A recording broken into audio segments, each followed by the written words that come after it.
Hallelujah, जय मसीह की। Praise the Lord. A very good morning.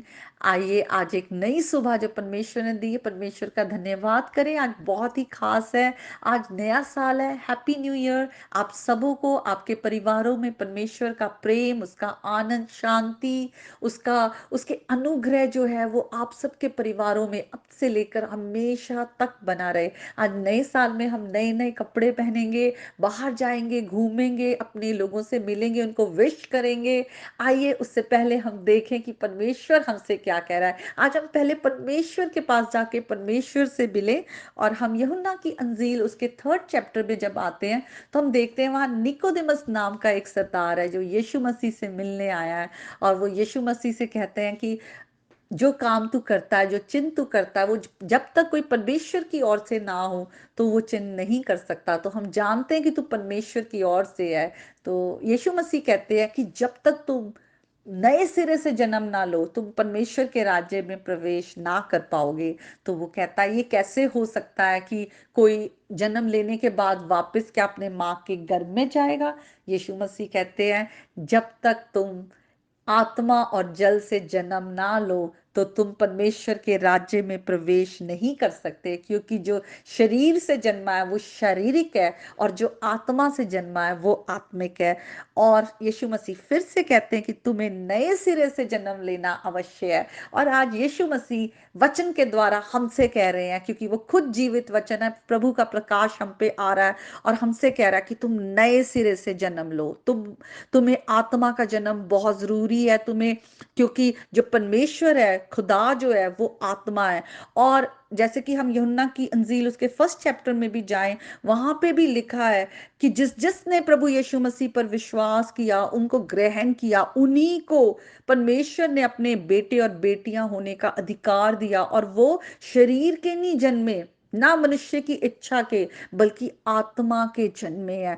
तब हम परमेश्वर के साथ जुड़ जाते हैं। क्योंकि जब तक हम एक जन्म जो हमारा ये होता है पाप में हुआ है, हमारे माँ बाप में पाप था, हम में पाप है, हमारी आगे पीढ़ियों में पाप जो हमसे पैदा होते हैं, इसलिए ये जन्म हम एक लेते हैं। लेकिन जब हम परमेश्वर के साथ रिश्ते में बढ़ते हैं प्रभु यीशु मसीह के द्वारा, तो हमारा आत्मा का जन्म होता है और परमेश्वर अपना आत्मा हम में उंडेलते हैं।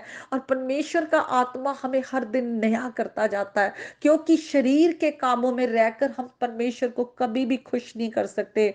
आइए हम गलातियों की पुस्तक में जाएं और आज इस नए साल को कुछ शुरू करने से पहले देखें क्यों हम शरीर में रहकर परमेश्वर को हम प्रसन्न नहीं कर सकते। हम गलातियों की पत्री में आएंगे उसके 5th चैप्टर में, और वहां पे लिखा है शरीर के काम तो प्रकट हैं।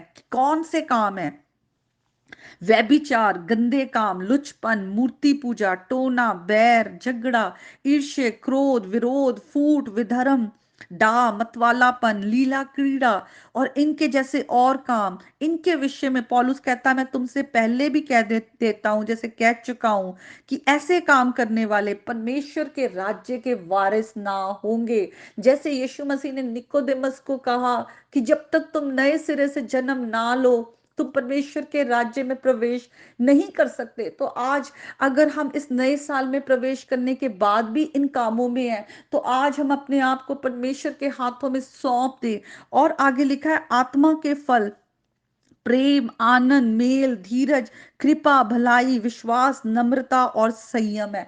ये इन फलों में आत्मा का जन्म लेकर इन फलों में बढ़ते जाएं जो परमेश्वर की धार्मिकता को प्रकट करते हैं। क्योंकि वचन में लिखा है, हम रोमियो की पत्री में आएंगे और वहां पर लिखा है कि हम अपने आप को कभी छुड़ा नहीं सकते थे। यीशु मसीह ने हमारे लिए क्रूस पर अपनी जान दी, हमारे लिए वो बलिदान बनकर अपने शरीर पर हमारे पापों का बोझ ले लिया है और हमें छुड़ाया है। तो हमें विश्वास करना है कि प्रभु यीशु मसीह हमारे पापों के लिए मारे गए, गाड़े गए, तीसरे दिन जी उठे और पिता के दाहिने हाथ जा बैठे।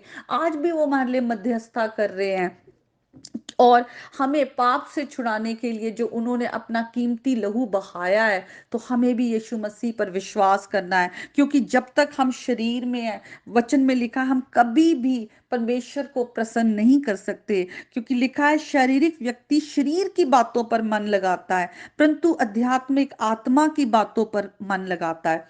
और पाप की जो मजदूरी है वो मृत्यु है। तो शरीर पर मन लगाना क्या है? मृत्यु, क्योंकि शरीर के काम जो है वो पाप के काम है, वो हमें हमेशा की मृत्यु, हमेशा के लिए परमेश्वर से दूर कर देते। परमेश्वर पवित्र है और उसकी पवित्रताई के आगे हम पाप के साथ नहीं खड़े रह सकते।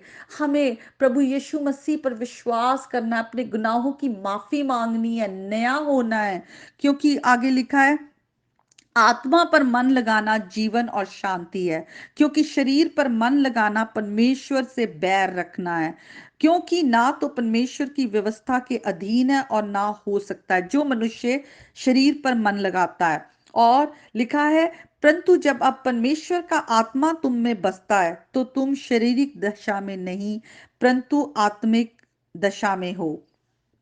और आगे लिखा है, यदि किसी में मसीह का आत्मा नहीं तो वे उसका जन नहीं, पर जितने परमेश्वर की आत्मा के चलाए चलते हैं वे ही परमेश्वर के पुत्र हैं। तो आज जब हम आत्मा के चलाए चलते हैं तभी हम परमेश्वर के बेटे और बेटियां हैं। तो आइए इस नए साल को हम परमेश्वर के बेटे और बेटियां बनकर, आत्मा में जन्म लेकर, परमेश्वर की धार्मिकता को प्रकट करते हुए इस नए साल में चलें। और परमेश्वर की, जैसे यीशु मसीह के लिए बारे में लिखा है कि वो हमेशा परमेश्वर की विल और उसके वर्क पर फोकस रहते थे, हम भी उसकी इच्छा को पूरा करते हुए, उसके कामों को इस संसार में रहते हुए पूरा करें और परमेश्वर की आशीषों के वारिस बने। क्योंकि वचन में लिखा है कि ओबीडियंस के साथ हमेशा ब्लेसिंग्स आती है। परमेश्वर इस नए साल में अपनी सारी आत्मिक आशीषों से आपको और आपके घरानों को भर दे। प्रभु यीशु के नाम में आमीन। Happy new year and may God bless you.